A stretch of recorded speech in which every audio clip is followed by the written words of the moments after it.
بسم اللہ الرحمن الرحیم نحمدہ ونصلی علی رسولہ الکریم اما بعد۔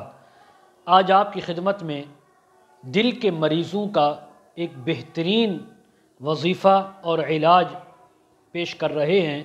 وہ حضرات، وہ خواتین کہ جن کو دل کی تکلیف ہوتی ہے، دل کی گھٹن ہوتی ہے، یا دل کی شریانیں میں بند ہیں، یا دل کے وال جس کو کہتے ہیں وہ بند ہیں، یا دل کا متعلق کوئی بھی مسئلہ ہے، آپ یہ وظیفہ آج سے اور یہ عمل آج سے شروع کریں، رب تعالیٰ آپ کو صحت کاملہ عطا فرمائیں گے۔ وظیفہ جو ہے وہ طب نبوی سے ہے، حدیث نبوی صلی اللہ علیہ وسلم سے ثابت ہے۔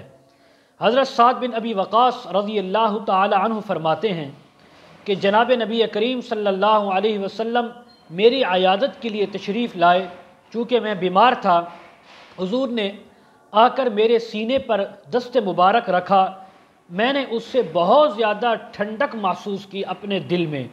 حضور علیہ السلام نے فرمایا کہ تمہیں دل کی تکلیف ہے، اے سعد بن ابی وقاص، تم حارث بن کلدہ کے پاس جاؤ اور ان سے جا کر کہو کہ وہ مدینہ کی 7 عجوہ کھجوریں توڑ کر لائیں اور ان کو گٹھلیوں سمیت پیس کر وہ آپ کو کھلائیں، یہ آپ کا علاج ہے۔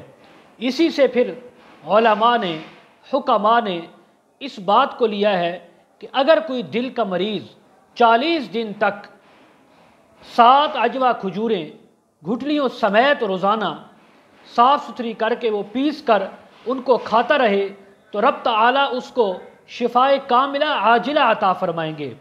اور اس کے ساتھ ساتھ ہمارے جو علماء نے، فقہاء نے یہ بھی لکھا ہے کہ اس کے ساتھ ساتھ اگر کوئی انسان سورہ یاسین کی تلاوت بھی 40 دن لگاتار روزانہ کرتا رہے تو انشاءاللہ اگر وہ دل کا مریض ہے تو قرآن کی برکت سے، حضور کی اس حدیث کی برکت سے رب تعالیٰ اس کو شفا عطا فرمائیں گے۔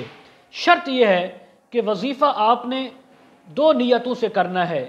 ایک تو قرآن اور حدیث کے اندر شفا ہے اس نیت سے، اور دوسرا بطور علاج کے۔ ان 2 نیتوں کے ساتھ اللہ کی ذات پر اعتماد کرتے ہوئے آج سے ہی یہ وظیفہ شروع کریں، انشاءاللہ اللہ آپ کو شفا عطا فرمائیں گے۔ 3 شرائط کے ساتھ: باوضو ہو کر، جسم کا کپڑوں کا پاک ہونا، نمبر 3 5 وقت کی نماز کی پابندی بھی کرنی ہے۔ اگر ہماری ویڈیو آپ کو اچھی لگے تو ویڈیو کو لائک کرنا ہے، ہمارے چینل کو ضرور سبسکرائب کرنا ہے۔ وآخر دعوانا ان الحمد للہ رب العالمین۔